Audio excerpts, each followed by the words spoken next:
আসসালামু আলাইকুম, কি অবস্থা সবার? আচ্ছা, আপনারা যারা সোশ্যাল মিডিয়াতে অ্যাক্টিভ আছেন হয়তো বা সবাই চিনেন এই প্রিয় মানুষটাকে। আমিও ব্যক্তিগতভাবে আমার ফ্যান। তো হুট করে হচ্ছে যে আজকে যখন গাড়ির গ্লাস নামায় ব্যক্তিকে দেখে ফেলছি। তো ভাই মদিনাতে আসছে, তবে আমাদের প্রোগ্রামে আসলে আমরা আরও অনেক খুশি হইতাম। ইনভাইট পাঠাই, হয়তো বা ভাই ব্যস্ত ছিল যেটার জন্য আসতে পারে নাই। তো তারপর হচ্ছে যে উনি আইসা দেখা করতেছে বা এই মদিনাতে বিজনেস মূলত স্টার্ট করবে উনি। আমার যারা ফ্যান ফলোয়ার আছেন বা আমাকে যারা সব সময় দেখেন ভালোবাসেন, অবশ্যই অবশ্যই যে কোনো কাজে আমরা কিন্তু মদিনাতে সমস্ত কিছু আমরা নিয়ে আসছি সবাই। আপনার যে কাজ লাগে, ইউরোপে যাবেন সেটার জন্য আপনি আসতে পারেন। এটা আতিকবের অফিসে আসেন, আমাদের অফিসে আসেন, যে কোনো অফিসে আসেন, অবশ্যই সার্ভিস আমরা মদিনা থেকে আপনাদেরকে দেব। তো আতিক ভাই কিছু বলেন। আপনার জন্য প্রথম অবস্থা হলো মহির ভাই শুভকামনা রইল। দ্বিতীয় কথা হচ্ছে আমি একটাই কথা বলবো দিন শেষে যে সততার সাথে বিজনেস পরিচালনা করবেন ইনশাআল্লাহ। আল্লাহ তাআলা যাতে খায়ের বরকত দান করে।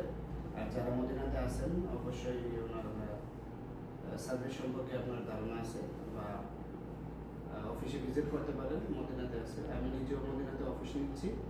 যদি কাহারও ইনভেস্টরের, আইটি সেক্টরের, ডিজিটাল মার্কেটিংয়ের সার্ভিস লাগে অবশ্যই আমাদের অফিসে ভিজিট করবেন। আমাদের তৃতীয় শাখা হচ্ছে মদিনাতে।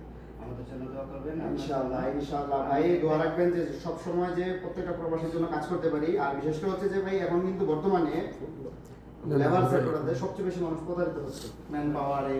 আর ম্যান পাওয়ার বিজনেসটা কিন্তু ভাই আপনি যেহেতু হচ্ছে আপনি ম্যান পাওয়ারের সাথে এমনি ডিরেক্টলি ওই নর্মালি ভাবে কাজগুলো করেন না, মিডল ইস্টে মেবি ইউরোপের কাজগুলো করেন। মিডল ইস্টে কিন্তু ভাই খুব কাপচাপ, যত জানি হোক। আমি এই জন্য আপনাকে প্রথম কথাই বললাম যে আপনি সততার সাথে কাজ করার তো চেষ্টা করুন। আমি আজকে আলহামদুলিল্লাহ দীর্ঘ 6-7 বছর যাবতীয় কন্টিনিউ এই বিজনেসটা করতেছি বা সামনের দিকেও করব আলহামদুলিল্লাহ। আজকে থেকে অফিস না, অনেক আগে থেকে অফিস চালাই, কারণ আগে আমাদের অফিস ছিল শোরানে। এখন হয়তো বা এদিকে আমরা সবাই সব কিছু সেট আপ করে নিয়েছি। তো দোয়া রাখবেন যে কেউ যেন আমাদের দ্বারা অ্যাটলিস্ট ক্ষতিগ্রস্ত না হয়, প্রত্যেকটা প্রবাসীর জন্য যে আমরা কাজ করে যেতে পারি। আর আপনারা আশা করি যে আপনাদের অফিস থেকে প্রবাসীরা সর্বোচ্চ সাপোর্টটা পাবে, কারণ সবারই কম বেশি স্বপ্ন থাকে ইউরোপ যাবে। তো আপনারাও ওইভাবে প্রত্যেকটা প্রবাসীকে মূল্যায়ন করেন, এটা মানে আমরা আশা করি যে করবেন। আর বিশেষ করে হচ্ছে যে মদিনাতে আপনারা আসছেন, মদিনা হচ্ছে ভাই রহমতের জায়গা।